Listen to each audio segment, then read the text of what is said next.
Morning everybody, my name is Rigby Wallace and it's my massive privilege to serve this moment in your training. So I trust you've been having a very rich time in all the different assignments and all the other modules that you've journeyed through, and I hope that what I share today just slips in well and dovetails with all the other stuff you've done. I want to make a case for rejoicing over small church for just a few seconds. I want to say that a small church is a gift. Small church is the opportunity to lay down a marker for the gospel in a way that allows you to grow with that church. The notion of aspiring for some big thing that you're not ready for is something that probably needs to be tamed in our hearts. And so the first point I want to say is that Common Ground is not the big church everybody makes it out to be. It's actually a family of really small and some pretty large churches, and we want to be committed to both, and we want to see the reproduction of that, which means we need to love small churches, but neither should we be intimidated when the DNA of the gospel starts to produce life and it moves the church from small to an enlarged sense of footprint. The other thing that we should celebrate about small church is that I don't know of a big church that wasn't once a small church. And the only story I've known for the last nearly 22 years in February will be gathering with a group of 40 to 50 people and doing life and meals and community and trying to make sense of the mission of Jesus in the world and just taking, one step at a time. So I want to make a case for you can go for a small church, you can aspire to big church, and you don't have to be a superstar. We can be a community of anointed plodders who've discovered the power of ordinary as we obey Jesus. And that's my story. I certainly don't feel like I've got a whole lot of sexy things to share with you today. But just our session, this first session this morning, is the church leader or planter as a visionary. And can I ask, it's now 10 o'clock, that at 11:15, or maybe at 20 to 11, somebody just waves at me and says, you've got 5 minutes, because I do want to own the Q&A. And I've given lots of angles on vision, implementation, casting, critical questions to ask, locating yourself in that, growing as a visionary. There's all these docs, but I'm going to do just hopefully enough to get you excited about carrying a vision for the reproduction of churches in our cities and in our generation. And might I add, towns and villages too. We must be careful in the cities that we're not, arrogant and assuming that God doesn't have an equal passion to see new communities formed in every part of the world. So just on a humorous note, Jeff Surratt comes up with a wonderful church planter profile. And I thought this might interest you. You've got to be crazy like Noah if you're going to plant a church. Noah didn't know how to build a boat, gather animals, or run a floating zoo. But when God said build the ark, Noah grabbed a hammer and a saw and went to work. His neighbors were right. Noah was a little nuts.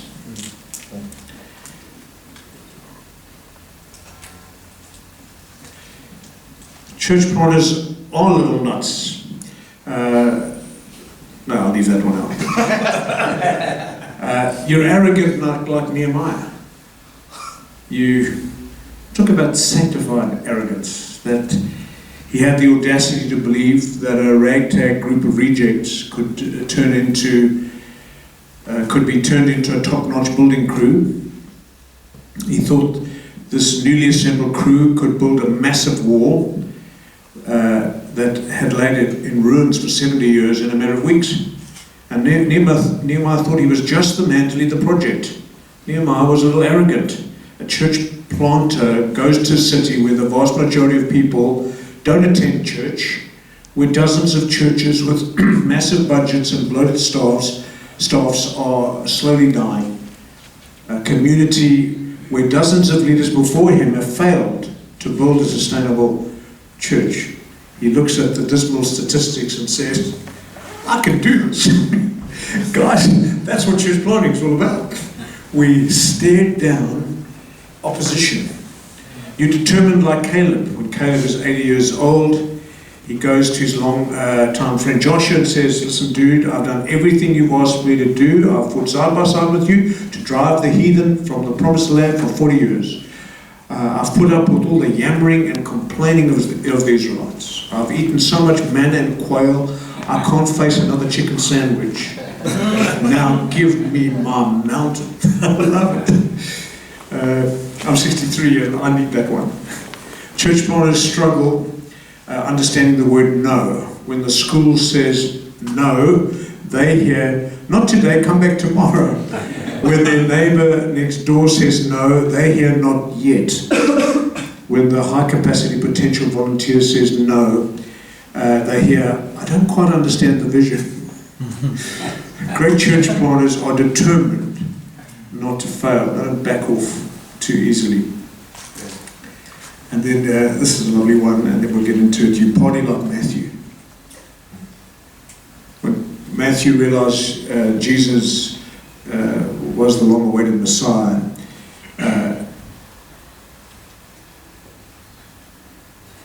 when Matthew realized Jesus is the long-awaited Messiah, he doesn't build a church, he doesn't call a priest, and he doesn't write a poem. Matthew throws a party.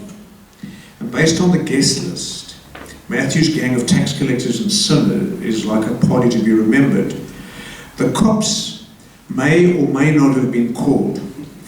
Church planters who reach people who aren't church hopping, people who don't even think about church, know how to throw an epic party.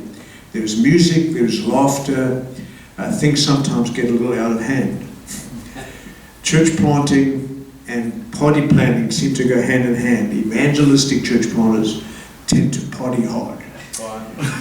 So it's just wanting to hopefully light a fire of enthusiasm by just changing the profile. Because if you think church planting is for the tame and the pretty and the cute and the domesticated and all of that, I think we're not understanding this call. So, little group question to interact about, because our group is small, we'll just do it here, I won't get into groups. What upside does vision bring to a church planter? Just anything that comes to your mind, let's go for it. What upside does clarity? Vision, okay, so it brings clarity. What's the upside of clarity? Motivation in a sense. Yeah.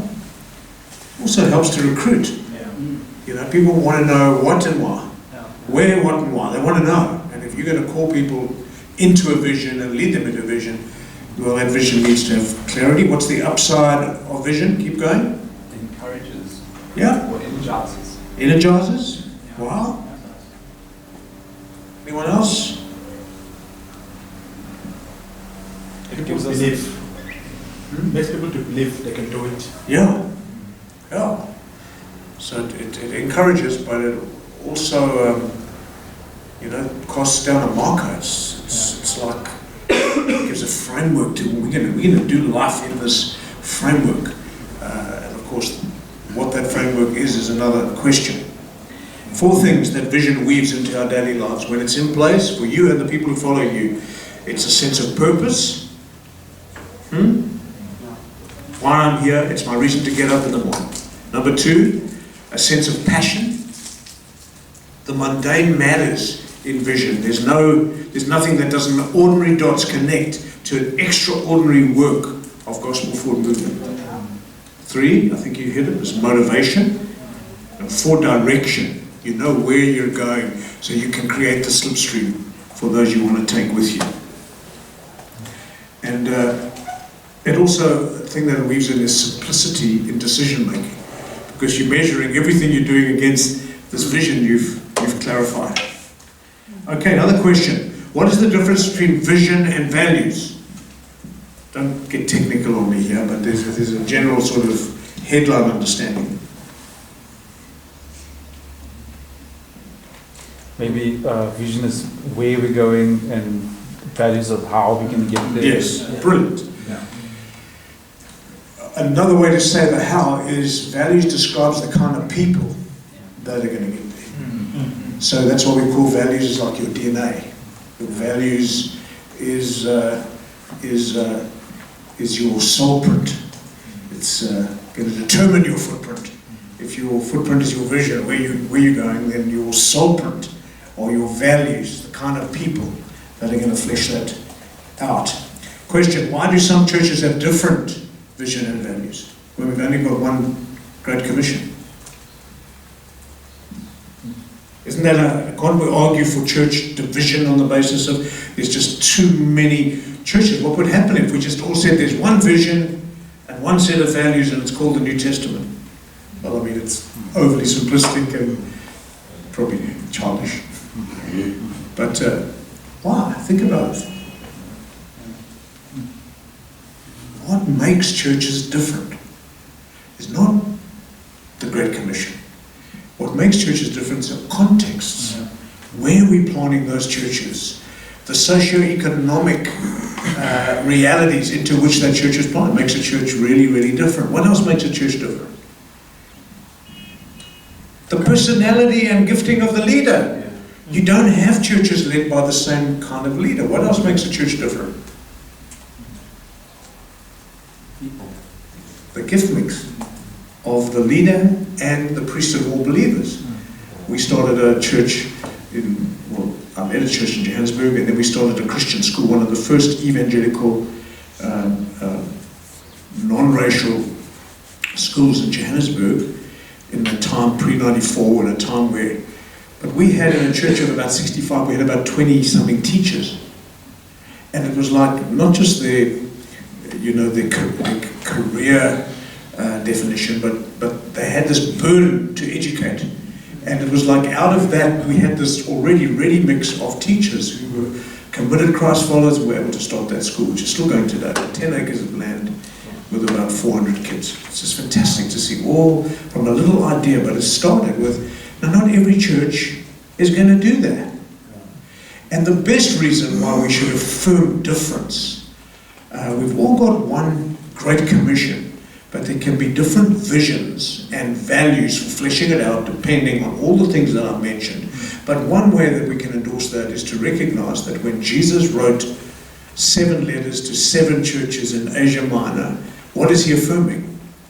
He's affirming the distinct uniqueness of those different communities. And when you see how he reveals himself to each church, Jesus says these are the words of him, and then there's a self-revelation of Christ that is different to the self-revelation he gives into your other communities. And that self-revelation corresponds to some kind of pain or challenge or difficulty that local church was going through. Isn't that quite refreshing to know that we can expect Jesus to reveal himself to us as local churches, the same Jesus, but he comes to us in a way that is exactly how we need him to be in our context. Same person, same Lord, same leader, same New Testament, same vision, but the way it's fleshed out. Is that helpful? Which means we have this wonderful liberty to be able to say, Lord, thank you that I don't have to sit with a cookie cutter thing. I don't have to copy and paste. And I am a massive fan of Rick Warren. We don't have to copy and paste the 5 purposes of the church. I think he's done a great summary, and I think we should read that book, The Purpose-Driven Church. I think it's absolutely brilliant in terms of taking the grand themes of what Jesus wants his church to be and to do in the world, and make sure we're not missing it, but full permission from the head of the church to flesh it out in a way that reflects the unique thing he's doing in your part of the world. Here's some little vision axioms. Vision is that sense of the future that summonses us. It grips grabs us for a preferred reality. Another thing that comes to mind is that when vision's really in your heart, there's a discipline of insistence. Have you ever heard that language? I found that's how God works with me. I just insist to myself, to my context. I find I'm praying and almost saying, Lord, you have to do this. That's not me commanding God. It's almost like He's put something in me that says I'm not backing off anytime soon. There's that insistence that comes. But He gripped us first. Yeah. And that's why it's not me getting a hold of God and insisting that He does it. It's no, He's got a hold of me. And then this wonderful discipline of insistence can kick in. Number 2, we train ourselves and others because we're consumed with a vision. We don't prepare when there's nothing to prepare for. Aristotle said this: the soul never thinks without a picture. And that's a sense of picture of the future. Vision is a clear picture of what could be and is fueled by the conviction of what should be. Not possibility thinking. It's kingdom insistence. God is breaking into history in and through our very ordinary lives, and that's the joy of it, because we're so jolly ordinary. What I say no to now, it's a vision axiom. What I say no to now was decided long ago when I said yes to the vision God gave me then. Paul, writing to the Romans, he says, I've intended to come to you, paraphrase, all these times, but I haven't been able to because I don't want to build on another man's foundation. And he said, and that's the reason. Well, Paul was saying no to the Romans whom he loved. Why did he say no? Because Paul's vision was to plant gospel communities, to preach the gospel in places that had never heard. And when that thing gripped him, he had to say no to lesser things. Although he definitely bought into the other axiom of what are friends for if you can't abuse them. Because the next line he says, but I will come to you, says to the Romans. And by the way, would you like to give the epistle to the Romans or Paul? Let's think about that. Because they got the epistle. But in the epistle he says, I will come to you when I'm on my way to Spain, paraphrase, so that you can send me there with my camels fully laden. But I just love it. He's saying, no, we're gospel communities. I'm going to get to you, but I haven't been able to. I've tried a few times. Eventually when I do, it'll be because I'm going to another place. How do you feel, Romans? You know? Just a pit stop for a brief moment. Okay, I had a little exercise. I don't think we'll have time for that.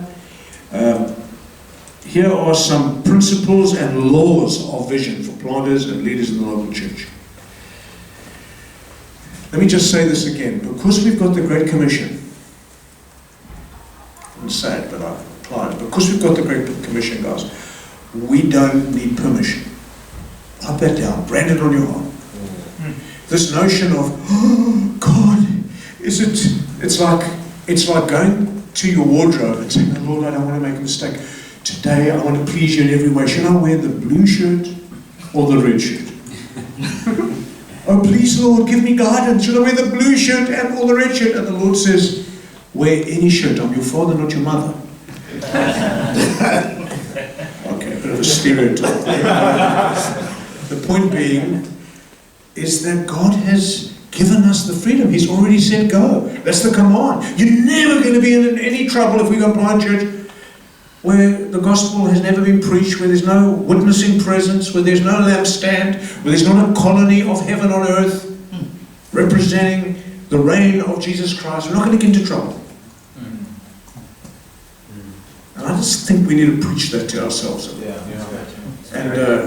And you guys are in process. Some of you are you're leading in key areas of local church. The time's going to come where there's a new horizon and you've got to charge that thing and things burning in you. I want to be part. I hope this talk just lights the flame in your heart to say, God's given a commission.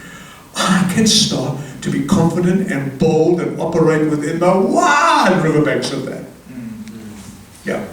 And of course there's wisdom in saying, I don't commission mine. We're not self-commissioned. We don't self-generate callings. You always need a commissioning community. We always need our character to be tested and tried before we go. But I'm assuming that we're in the kind of churches that are doing that. So that's my disclaimer in case some of you are going to Paris next week to plant a church. Okay.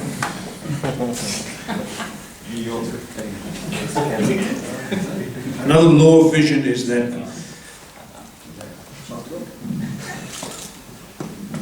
paraphrased is that true vision has two frontiers. First frontier is the innermost part of my heart. And the second is the outermost part of the world. And we got to learn to not always think of visions out there, visions out there. No, we've got to fuel and feed the vision on the inside. And we've got to feed the visionary. We've got to be ourselves in this process of transformation. Vision is not primarily about goals and objectives. Because I know that's the business model. We're not in the business model, guys. Listen to this. It's about understanding the implications of the gospel in a way that awakens the intentional pursuit of a God-birthed sense of the future for a people or a place. Yep. So the implications of the gospel. We've got permission. Now this gospel is burning in us, and the gospel has a forwarding address. And the church planner is the postman. He's saying, this message has a forwarding address. We've got to take it. We are not the last frontier of the gospel. And when it gets to your heart, that kind of flame in your heart, and then you see that place or that people, beautiful. Vision is mostly forward-looking, but it has a backward component, which helps generate continuity. If you notice, while we're doing vision, we're reading the New Testament. We're reading the Old Testament. We're still one part of the one people of God through all generations. Everything that happened to past generations was written down as warnings and examples for us upon whom the fullness of the ages has come. In other words, what's happened? Can somebody give me water? I'm talking too fast. Thanks. Because I'm excited. But it's like driving a motor car. You've got a massive windscreen and you've got a rear view mirror.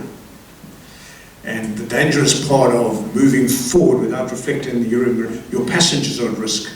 And the people that go with you are at risk if we don't root what we're doing in the ancient story of God and we're not informing our windscreen with the timeless truths of the gospel. It's important. You might have heard me say it in the past. It's roots, R-O-U-T-S, and roots, R-O-O-T-S. We're a people with huge biblical gospel roots. Now we're coming up for salary reviews. Did you see how quickly he came? You just painted that vision so I'm doing well, hey? no. Thanks, guys. Appreciate that. Vision must be clearly and well communicated. And there's a great article in the notes that you'll get on how to do that. We won't have time to get into it. But just remember the verse in 1 Corinthians 14, if the trumpet makes an uncertain sound, who will prepare themselves for war? Vision clarified, and these are laws of vision, and cast generates faith and creates momentum. A vision community, there's something compelling about a vision community. Now remember, some of us think size is momentum. No. That first missional community you start with a dozen people and you're selling, there's momentum there, guys. You just never want to lose momentum. And remember this, momentum is a wonderful friend but a terrible master. We don't serve momentum. But clarified vision can create this momentum which helps us move along, and it creates the critical mass that draws people into it. Another thing about vision is this is hard for the sort of analytical guys. Vision will always have blurred edges. True vision is not something that you can perfectly describe right now for your future. As a matter of fact, even when you on the other side of that future try and describe it, you probably won't get it right, because you will emphasize the things that God will giggle because you think you thought it was that, but it was actually this. But the point I'm making is you've got to learn to live with those blurred edges. And I've got illustrations we just don't have time to talk about. Paul is going, he's got permission, so he's got a vision, so he doesn't need permission, and he's going. He's just going, and on 2 occasions the Spirit of Jesus forbade him in Acts 16. He had a vision. And the Lord has a way of saying, as we're moving in our vision, God can bring some mid-course corrections. They're not corrections because Paul had it all wrong. It's that God can use just the human wobbliness of our stuff to bring us into a higher reality, and hence comes the Macedonian Paul, and when Macedonian call, and when Paul is having a sleep. Have you noticed that? Sometimes we have to stop being so intense, then he gets the dream. And I found that with myself sometimes. It's like, when I had these fantastic devotions, I'm crying out to God, help me, and then there's nothing. Then I go and have a shave. And I'm sitting having a shave, and then I hear just this whisper of the Holy Spirit, and I'm thinking, Lord, why didn't you just answer my prayers in that beautiful study where it was all perfect? God wants to shake it up a little, and wants to just,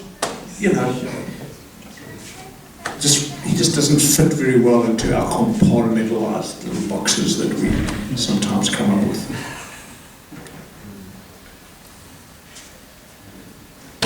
I had this clear vision, I'll tell you the one illustration, this clear vision of, kom broeder, daar's 'n plek vir jou. Hierdie mense van die Weskus. Now he's going to tell us it's the traffic. But there's that, where that little hall is, used to be the driveway of a, how many of you heard of the Fallen Commission? You haven't heard of that? Murray Khan, Fallen Commission. Judge Fallen, that was his home. In that big double story, which is now kids zone, where little soccer field. That house, all the way up where this was their property, and when we bought here, he did not want to sell that property at all. And we had some business guys had given us back then a lot of money to extend the smaller venue that was here. And I remember thinking, this is just fantastic, this is beautiful. I go home on a Sunday afternoon, I'm so encouraged, I put my head on my pillow, and I'm switching off, and I hear this little whisper, what you're doing is not good. I take authority over you, Satan. You're wrong. And then I just, this continued, this gentle but firm whisper, what you're doing is not good. I said, Lord, what is it? And as clear as anything, he said, what you're building here is pitched at adults. You're just going bigger. And it feeds into your ego because you're going to get more and more adults, but you've done nothing on this campus for children. And there's a generation that are going to come through, and are they in your sights? And I remember going to the elders and saying, guys, I've just got this concern, I just don't know what to do, but I'm submitting it here. And the elders came back and said, I think we need to just wait, press the pause. And now we've got this back then. I mean, this is talking 11, 12, maybe 11 years ago. 10 years ago. 1.5 million rand, so that's like 12 million today. Committed to this extension. And I went to the business guys. And I said to them, I just want to say to you, thank you for your generosity. I just want to release you from this. Unless I can convince you to sell it strategically in a better direction. And then, very interesting thing happened is almost the same time, Judge Farland and his wife said to us, out of the blue, we're ready to sell that. Now, before they hadn't been ready. And how's this for God's activity? We talk about a vision and extending footprint and all of those things, and the edges get a bit blurred sometimes because you're thinking, oh God, it all worked out, and then there's this mid-course correction. They would never sell, and we started to pray, Lord, give them the best possible home. And what do you think happened? She went one day to feed her cat. And she reached down to the cat bowl, and there was a 3 or 4 month section of the newspaper, property section. And as she looked next to the cat bowl, there was a picture of a house. She took that piece of paper, looked at it and said, wow, that's interesting, they're now living in that house. Came back to us and said, okay, we'll sell this property to you, but we are not letting it go for 1 cent under 1.5 million. Guys, how does that work? That's just God. But if we hadn't done that, listen carefully, we would have not got that property. If we hadn't got that property, we would have never got the permissions needed to eventually do this thing. God is so wise. So he comes in and he can change things if you're open to those whispers of the Holy Spirit, those little tweaks. So that I'm not trying to make me look good. I'm actually just a guy who's just full of ego from time to time, and I've needed the Lord to tame that. Fortunately, he's managed to get me before I've pushed the self-destruct buttons. Cool. Vision requires a chain of command. We need to know who's leading and who's following. Can't be just, everybody, what do we think? Is it a democracy? You know, who decides one? If you're called to plant a church, let me say this, you're a hierarchy in the first year. If you're planting a church, you're it. You are the authority, and your safety valve is just be accountable to external Ephesians 4 gifts so that they can affirm your role in the story and you never have to. You're not called to sell yourself, you're called to lead. Let others affirm that, appoint you into that position, stand with you, co-eld with you until they're elders. But there has to be a chain of command, and you're it. Vision must be audited regularly. If this is what God is calling us to, in this time frame, how are we doing? You ask the questions. There's an integrity issue here. Sometimes we say, this is our vision, and we never have a kind of an audit. And I think if you're the only elder, do it with an Ephesians 4 guy or some emerging leaders in your community, but don't do nothing. Number 10, vision and the visionary will always be tested. Just because you've got a great vision and you've cast it well and you're moving forward, and doesn't mean it's not going to be tested. And ask Nehemiah. I've got a doc there that I put together on how would Nehemiah plant a church in Cape Town in the 21st century, and all in South Africa and all the world in the 20th. How would he do it? And it's you want the headlines? Yeah. He'd start with a God-given burden,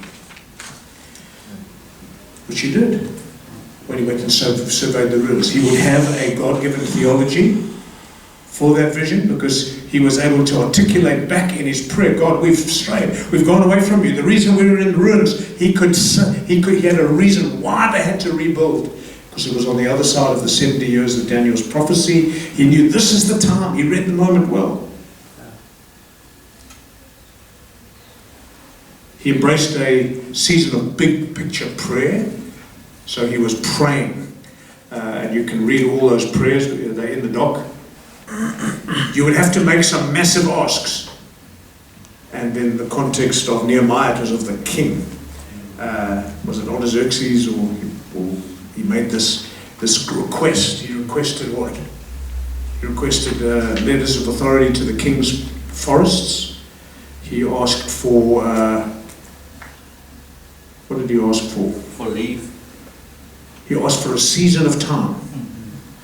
He asked for time.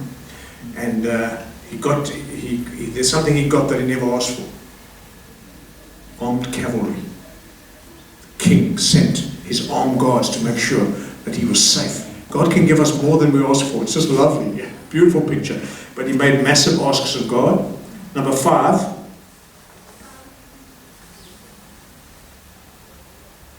He asked of God, and then he asked of men. Sorry, that's the number 5. He asked big asks of God. Then he got permission for a season of time. He got authority and resources. Number 6, he did a below-the-radar survey of the ruins. That's church planting. You're looking at where the gospel is fixing stuff in our world. And we've got to do that survey. Number 7, he developed a strategy to communicate the vision at the right time. Notice he was quiet early day. He didn't announce prematurely. because he wanted a vision that was bigger than the individual. Some of us, our vision is to get people to follow us. That's dangerous, because if you finish, so is the church. You want people to follow a vision that you are leading them into. Another thing, number 8, Nehemiah would break down or reduce the vision into bite-sized chunks. He was able to say, okay, to build this wall, we're going to need this, that, and the other. And you see, this guy's a master strategist. He was able to do that. He would also inspire faith to overcome setbacks. And there's another article on the tests that Nehemiah went through, which is perfect, fantastic stuff for church planters. And he went through multiple, I think there are 10 that I've identified, 10 different kinds of tests. And 10thly, he would bring a resolve to finish what he started. And you know the deal.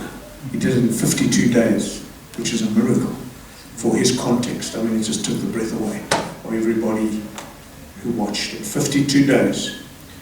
And when our enemies heard of it, all the nations around us were afraid, for they perceived that this work had been accomplished with the help of our God. That's the testimony you want. You want people saying, what a great leader. You want them saying, hey, God is in that story.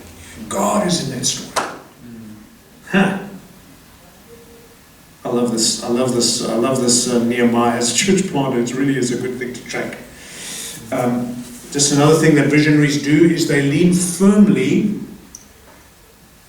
into their positional role. Listen carefully. God's called you to be a church planter. Be that. Lean into that.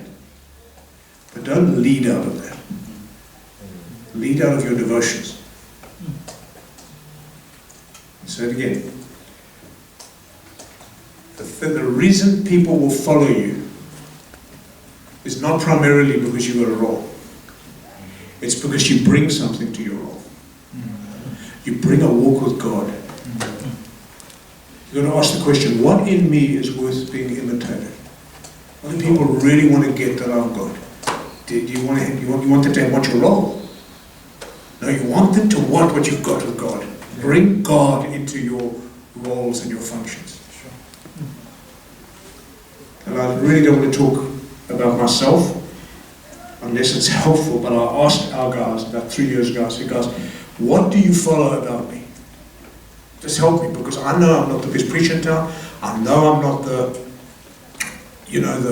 the sharpest one on the bus. What do you call it? No, I've got a sharp mind. I'm reasonably confident and assured, but it's not born of personality, gentlemen, lady. It's not born of personality. It's born out of the conviction that God can be trusted with my life, and I'm going to obey Him. And I asked my guys, what do you follow? They said, the thing we trust you. I said, well, what do you trust? They said, we trust your devotional life. Note to self, I remember doing that. Tell everyone you can to bring a devotional life to whatever God's called you to do. What I've noticed is that guys, they lead. Sat with somebody recently whose ministry went through a terrible time. All the challenges, started to fight all the wrong battles. And then eventually he said to me, he said, Rigby, you're so right. I've lost it. I lost something in my walk with God. So to lead out of my Ephesians 4 profile, apostolic gift. People will follow and trust your relationship with Jesus. If it's real and authentic, it's very compelling. Bring it to your role. Is that helpful?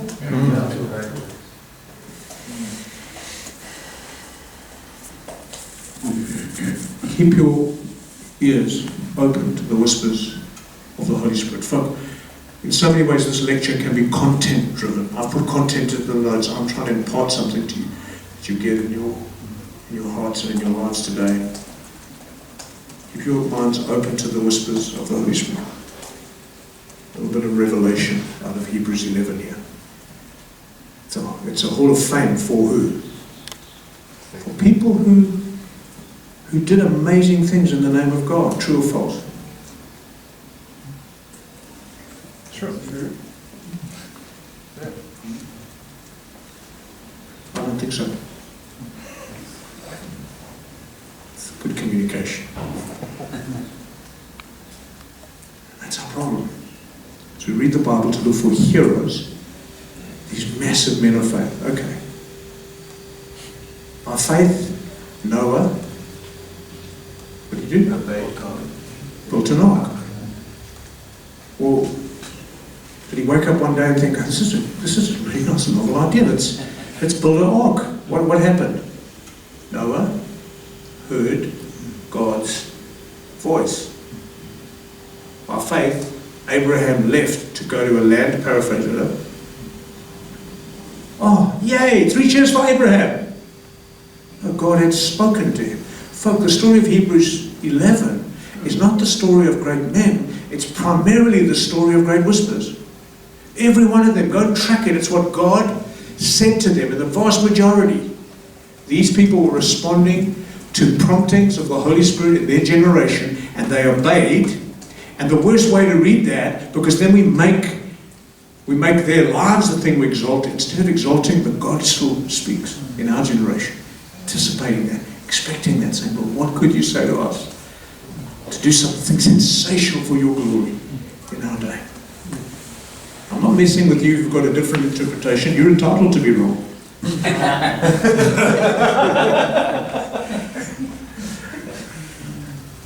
I'm just making the case. Of course, those guys are great people. I mean, Rahab's there. What did she know? What did she know?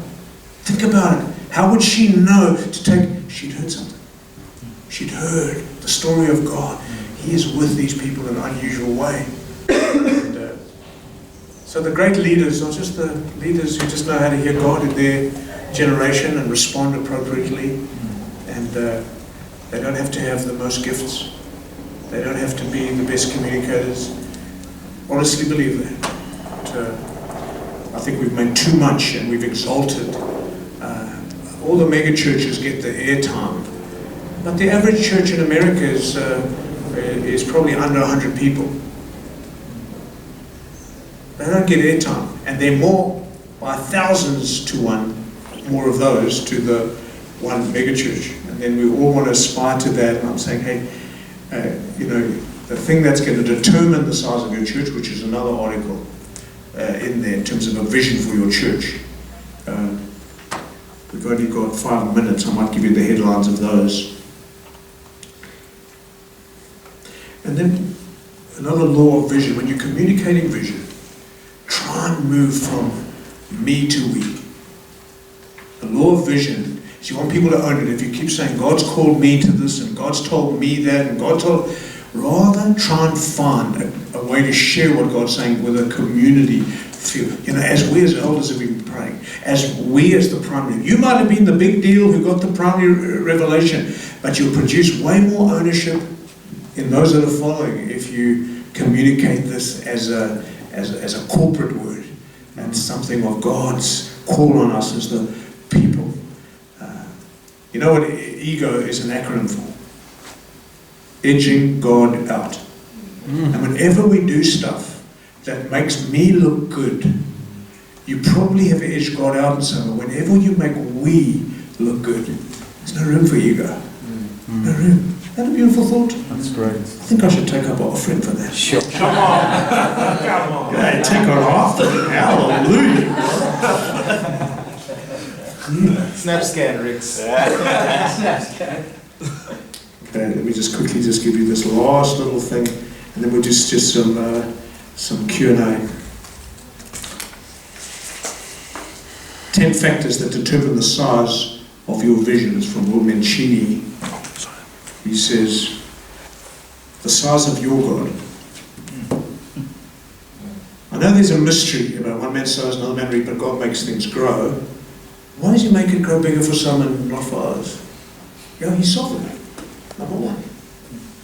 Number two, but sometimes we're doing the right thing with too small a vision of God. And I like to believe that every church can do a little bit of an upgrade in terms of its higher view of God, because a higher view of God will produce a higher level of faith and will mobilize people, will see the grandeur of God. As Bull Harbell said, and just remember this, he said many fantastic things. Let's not be immature and suddenly think, well, everything he said is no longer Bill Hybels did that one GLS thing around a grander vision. And a grander vision doesn't start with you generating a grander vision, it starts with a higher view of who God is and what He wants to do in our generation. We start to see that in a significant way. The size of your God. Another thing that determines is your exposure to other gifts and leaders who challenge you to go beyond where you are. A lot of people just aren't challenged. They want bonsai bush church. Bonsai bush. It's got life, but it's manicured. It has little berries, but it's not fruitful. It won't sustain a village or a city or a town. It's just this anal sense of let's do it right. No, we need to be exposed to bigger thinking. Thirdly, an active imagination. You say, Rigby, this sounds like New Age. Well, Ephesians 3:20 says, now to Him who is able to do exceeding abundantly above all that we ask or imagine, according to His power that is at work within us. It's not your fertile imagination, it's your mind as a canvas for the Holy Spirit upon which He can write some things that are a little bigger than our bonsai bush. Sequences of risk-taking. Guys, the church model does that. Risk-taking. The ability to focus gifting. It'll determine the size of your church. Being able to find and gather those gifts. And it's way more important. We'll talk about it in the next session on developing leaders and releasing leaders and creating a leadership pipeline for your church. So important. But your church can grow and vision can be extended through focusing gifting. Sixthly, team and network building. It's your internal team and the network or movement it's a part of. Those are critical things. They can either, propel you forward or dumb you down.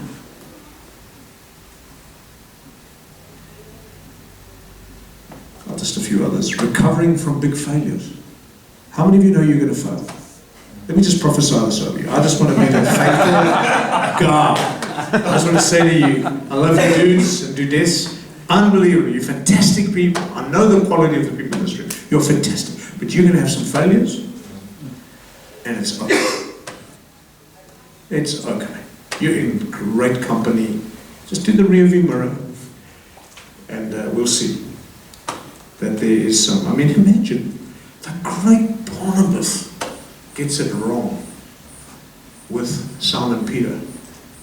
Even Barnabas was moved along with their duplicity when Peter withdrew from the Gentiles. This is the guy who had the keys of the Gentile kingdom. And then when it comes and he hears that the brothers are coming down from Jerusalem, he starts to just sort of move slightly backwards from the Gentile brothers. He didn't want the Jewish guys, with the sheriff badges, the moral police, to see him eating with the Gentiles. Yeah. And even Barnabas. I just get so encouraged because Barnabas is my hero in the New Testament. I love Barnabas. And he got it wrong. So wrong. But then he came right. And it's okay. Obviously there are consequences if we get it wrong in serious moral areas. But I think that's it. Did I do okay? 45 minutes. Right. Calling time on myself. Who was the person who was supposed to tell me I had 5 minutes to go? Scott. Okay. He was enjoying it much. Well, I hope that encourages you just, man, what can we do in 45 minutes? But it's firelighting and hopefully some impartation, and there's some more content in the notes. And that's not exhaustive. Keep reading. Keep, growing vision is spend time with people in whose heart it burns and they're carrying something. It's transferable. That stuff's transferable. Cool. We've got 15 minutes for Q&A. We've got 11 or 12 minutes for Q&A. Within the riverbanks of vision. Go for it. Awesome. As you're speaking, I was thinking, you were talking about how for some God will bless with small churches, some God will bless with big churches. You always have a small church and it grows. My question is, in your opinion, what would be the drawback of having small church as the actual vision of your church? So, yeah, thanks, because that helps me to clarify. I'm saying I got a vision for church reproduction, and we should all have that. Yes. Okay. But to have that vision, you have to be comfortable with small churches in you seeding. You're seeding. It's about planting seeds in the ground that'll grow.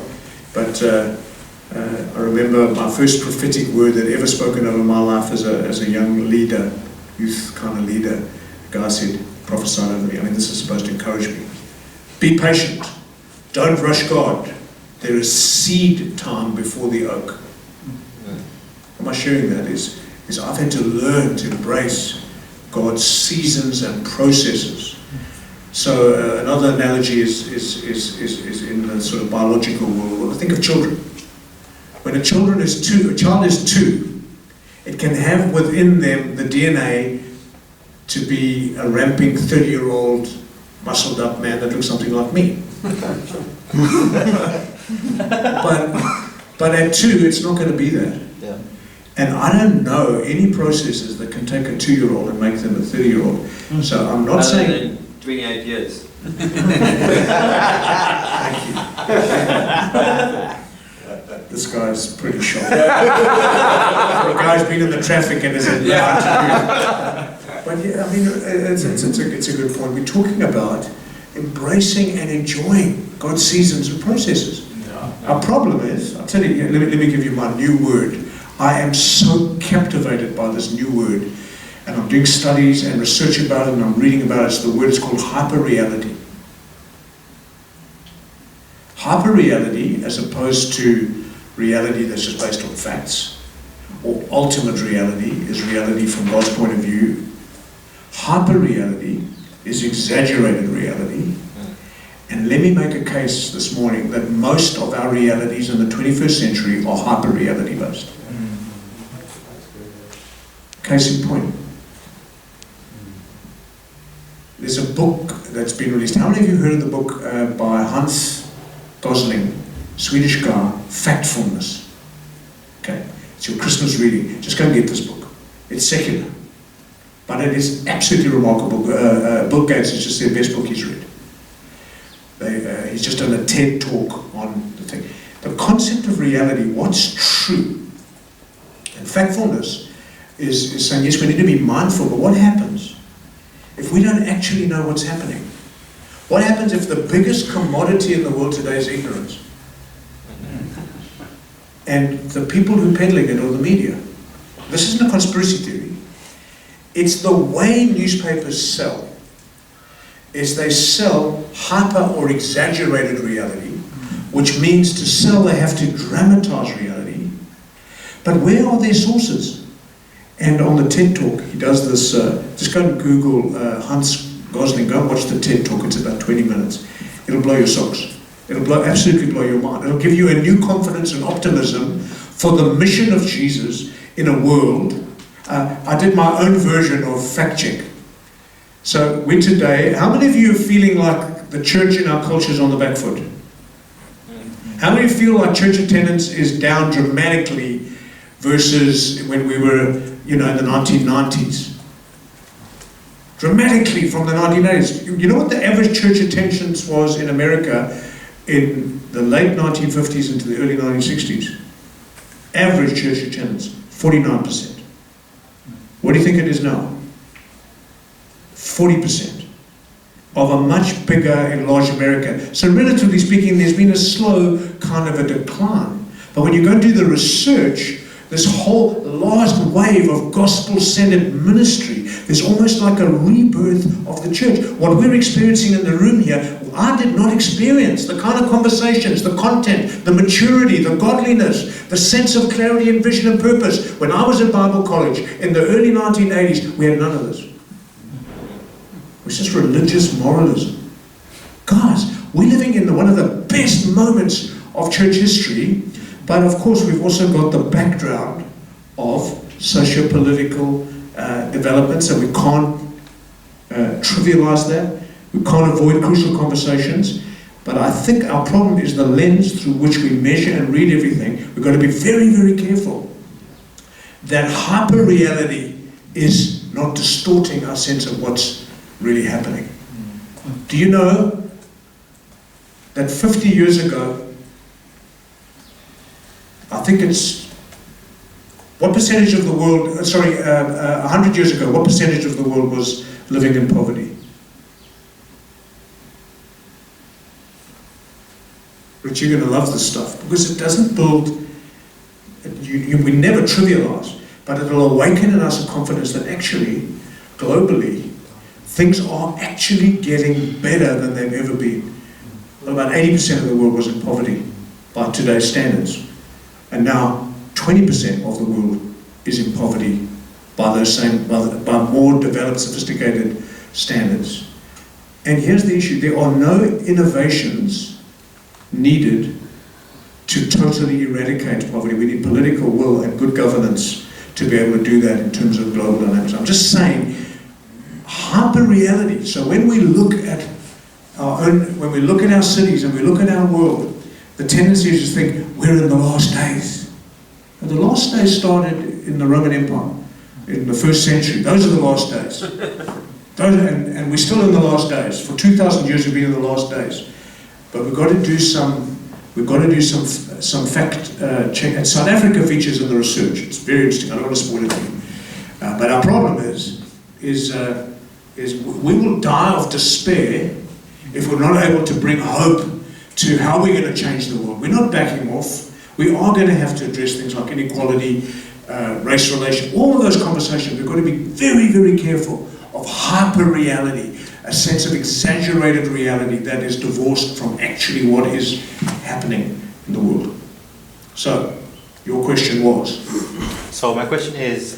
small church. Yes, can you have that as part of your vision of the church? So your church is to live through the phases, all the phases of little child, young man, father. That for spiritual maturity, I think is equally true for local church trajectories of growth and maturity. And there it's true, I think that it's not strictly chronos based. That's 28 years for a child, so it has to be that for a church. I think there are, in the sovereignty of God, different rhythms for different communities. I mean, everybody thinks Common Ground exploded, but actually we've been planting churches for 10 years, and roughly we've planted one church a year. And if you get that, you get a little bit of confidence that says, actually, we can do this again, and again. And what happened is just this: God's given us permission or a vision. We don't need. He's given us commission. We don't need permission. Let's just do it. Let's do it. And we're confident that God will give us the men and women who can team together with us in this vision. Go for it. When you look at visionaries over the kind of last couple of centuries, like let's say Martin Luther, he brings in the Reformation, Yeah. or the charismatic movement, and there was some amongst us like Terry, and Yeah. I don't know if you were part of that Yeah. generation also, or even the missional movement, you know. But my sense is that with every shift, there was a lot of fallout. There was a lot of breakdown amongst the people of God. If you could sit down with Luther or these guys, what would you say would be a do differently so that that fallout didn't happen? If there is any do different. More specifically, I'm about to read Luther's book when I go on holiday at the end of the year. Not his book, somebody, Andy Johnson from King's Community Church in Southampton. I just preached in his church, and he gave me his copy of his book on Luther and the Reformation. Can't wait to go and just read that in my break at the end of the year. The truth is, you're right. And the reason we need courage is because we're swimming upstream. But we're not, God's with us. And hyper-reality will exaggerate all, I mean, imagine Elisha, was it Elijah? The chariots of God of tens of thousands. God opened his eyes and we saw all these chariots. Those are for us versus those are against us. I think when Luther did his theses to the Castle Dorn, Wittenberg, and said, "Here I stand, I can do no other, so help us God," he suffered. He took a stand. But I would imagine the courage that God gave him, the grace of God upon his life. So it's not just raw conflict. I think there's grace for the conversations and the conflicts we need to happen. I've been through some of that myself as a leader. Terry went through that in the early days, and so you've raised a very, very important point, Ryan, is that you don't move forward without conflict, but we've got to be careful that we're not people of conflict. It's not what defines us. We'll have moments of conflict that are married to a life of faithfulness, and we just get on with the job. And basically all of those examples were men who were reading the scriptures. And when you start to do what God says we should do, great forces rescue us. God is with us, and we move forward. So you're not going to escape, some of the fallout. And I would imagine there is some fallout waiting for some of you down the road, but you've got to choose your battles. And a form of leadership that we need to develop for the 21st century is what I call statesmanship type leadership, where we need to ask the Lord to grace us with wisdom. And one of the things we've got to be careful that we don't back a political party, or we're always, is it this or that? It can just be oversimplistic. And hyper-reality drives, is it this or is it that? You take a side. We've got to find Jesus' third way and realize that when Jesus comes back, he's not coming on Air Force One. He's coming back in his own glory with his own kingly rule and wisdom, and every knee will bow and every tongue confess. Now, the one who's coming back is the one who we're following now in our day. We've got to find his way in how we navigate through some of these conflicts, and it'll always have the fragrance of grace if we follow Jesus. Riggs, you mentioned mistakes. I mean, what are some of your best and your worst mistakes? Good mistakes. So, Actually, tell you. I went through a series, and you could do that, but you won't come as good as this one. I think I went through a season out of insecurity in my life as a leader, where I got entitled. That thing of leading. The reason when I was sharing about leading out of devotions with position, insecure leader wants to affirm their position and their role. You've got to talk about your position and your role. You probably are not very secure. True spiritual authority is like a bar of soap. The more you use it, the less you've got it. True spiritual authority is what you are. It's what you carry in your character. It's how you interact with your brothers, how you bring respect to every moment, how you set the tone for every conversation, how you take it north, not south. And I remember distinctly sort of leading in a church environment and enjoying my privileges, then started to feel entitled to them. And then the Lord sent his Ways and Means committee, and it was unbelievably painful. I can't go into all the details of that, we don't have time, but I just want you to know common ground is born out of those dealings. I had to, if there's a prize for the fight for humility, I'm not saying I would win it, because that wouldn't be, I just want to say in terms of God's dealings with the insistence on it. I mean, I saw things in the scriptures that I'd never seen. I'll share just this. It is, if I were to say, what are the virtues of Jesus I wanted to put on display in my life, I would have said his authority and his teaching. But when Jesus called his disciples and said, "Come to me, all you who labor and heavy laden, take my yoke upon and learn from me," he said, "For I'm humble and gentle." Now, I just want to stand back and worship the eternal Son of God, who is the Lamb, is not selling lion. It's calling us to those qualities. You can't fight humility. It's such a disarming power. you're in any environment and there's not humility and gentleness, it's not born. Jesus said, learn that. There's times for kingdom outrage, times for moments, but they're not our address. They don't characterize us, they don't define us. And then I thought, well, that's just Jesus. Well, just Jesus. You know. Only Jesus said that. But then Paul writes to the Ephesians, chapter 1 to 3, it's all the indicative truths, all the blessings we have in Christ. What's the first imperative of Paul's letter to the first thing he commands us? Verse 3, the blessings. Now this is what you've got to do in the light of these blessings. He says, now, I urge you to walk worthy of the vocation which you've received. He's setting us up. This is how you live it out, what he's saying. I want you to walk. I've seated you in these blessings. Now I want you to walk them out. What's the first imperative?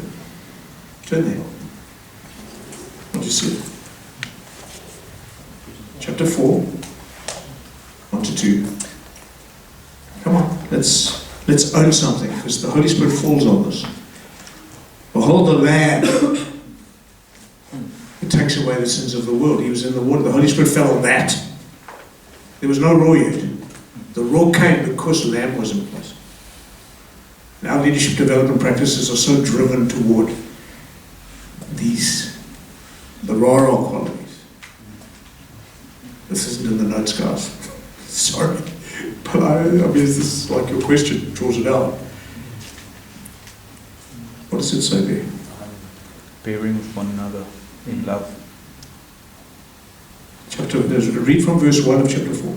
I, therefore, a prisoner for the Lord, urge you to walk in a manner worthy of the calling to which you have been called, with all humility and gentleness. Okay, stop. What would Jesus say we should learn? Be completely humble and gentle. What's he saying? In the other translation, NIV says, be completely humble and gentle. Why is it completely? I think that word completely is only used once in the New Testament. Because it leaks. We've got to keep revisiting. And that sets the tone for sustainable relationships, team building. It subordinates ego. There's only room for one hero in the story. And we can be both humble and unbelievably confident. You know the teaching. The gospel humbles us to the dust, and then it exalts us to the stars in his kind commission and grace to live out his purposes in the world. So I unashamedly say I regularly put my hand up for more of that. Say, Lord, help me with this. Help me with this. I find I've got a, and I think in our team at Common Ground we've got these pretty sharp guys and we're all highly opinionated. But brothers, Rich, you sat in those teams, you were there the other day, we have very robust conversations, but there's such a beautiful humility in the room. Those guys really know how to listen to one another, and yet they've got the confidence to differ. So I don't see it like that. We grapple, we this way, that way. Anyway, I think time's up. We've got to have our little mini break.